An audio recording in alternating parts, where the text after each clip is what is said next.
Assalamualaikum warahmatullahi wabarakatuh. Perkenalkan, nama saya Firza Afran Wardana, NPM saya 216210440. Baiklah, di sini saya dari Prodi Pendidikan Bahasa dan Sastra Indonesia, dan materi yang akan saya bawakan pada hari ini yaitu pengertian dan jenis-jenis membaca. Baiklah, masuk yang pertama, yaitu pengertian keterampilan membaca. Keterampilan membaca adalah kapasitas seseorang dalam memahami, menafsirkan, membaca, dan memecahkan kode bahasa pada teks tertulis. Dengan kemampuan membaca yang baik, seseorang bisa menyesuaikan dan menanggapi sebuah komunikasi tertulis seperti pesan, email, surat, dan sebagainya dengan lebih mudah.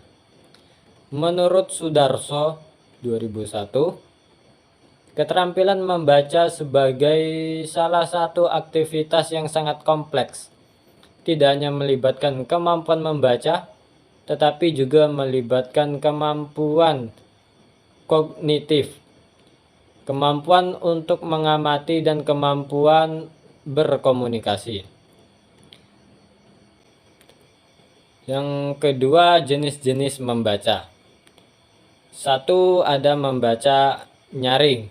Membaca nyaring adalah metode membaca yang dilafalkan dengan lantang, dengan suara keras, serta harus cermat dalam mengatur jeda dan tanda baca. Ini bertujuan agar para pendengar bisa menyimak dengan baik. Yang kedua, membaca dalam hati. Teknik pembacaan ini dilaksanakan di dalam hati.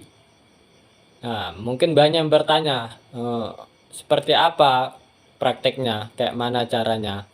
Yaitu prakteknya pembacaan ini dilakukan dengan cara mata menghayati tiap tulisan baris yang sedang dibaca, sedangkan mulut tidak bersuara dan tidak bergerak. Yang ketiga, ada membaca intensif. Membaca intensif adalah aktivitas membaca yang dilaksanakan dengan serius. Membaca secara intensif ini bertujuan agar pembaca bisa membangkitkan keterampilan membaca dengan kritis. Yang keempat, ada membaca ekstensi. Membaca ekstensi adalah membaca yang dilakukan secara luas. Dalam prakteknya, pembaca akan memilih berbagai macam bacaan yang bertujuannya agar wawasan dan pengetahuan pada pembaca bisa direngkuh sehingga melahirkan pengetahuan baru yang dalam dan luas. Yang kelima, yang nomor 5, ada membaca kritis. Teknik ini bukanlah membaca untuk mengkritik, akan tetapi kategori membaca yang dilaksanakan dengan penuh kebijaksanaan, kehati-hatian, radikal, evaluatif, dan komprehensif. Yang nomor 6, ada membaca kreatif. Membaca kreatif adalah aktivitas yang bertujuan untuk memperoleh makna baru dari sebuah pengetahuan.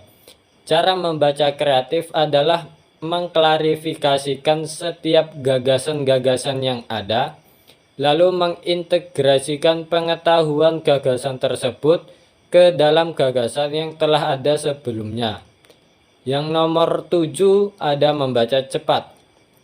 Sesuai dengan namanya, membaca cepat digunakan untuk menyelesaikan bacaan dengan jumlah halaman yang tebal dengan waktu singkat.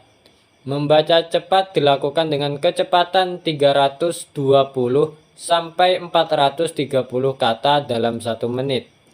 Nomor 8, ada membaca apresiatif. Membaca apresiatif adalah pembacaan yang bertujuan untuk menikmati sebuah keindahan teks. Keindahan yang bisa dirasakan dengan hati dan penghayatan sehingga pembaca dapat mengapresiasi gagasan yang ada di dalam tulisan. Baiklah, sekian materi yang bisa saya sampaikan. Ya, mungkin saja dalam saya menyampaikan materi terdapat kekurangan, kelebihan, atau ketidakjelasan dalam saya menyampaikan. Saya mohon maaf yang sebesar-besarnya. Akhiru qouli hadza. Assalamualaikum warahmatullahi wabarakatuh.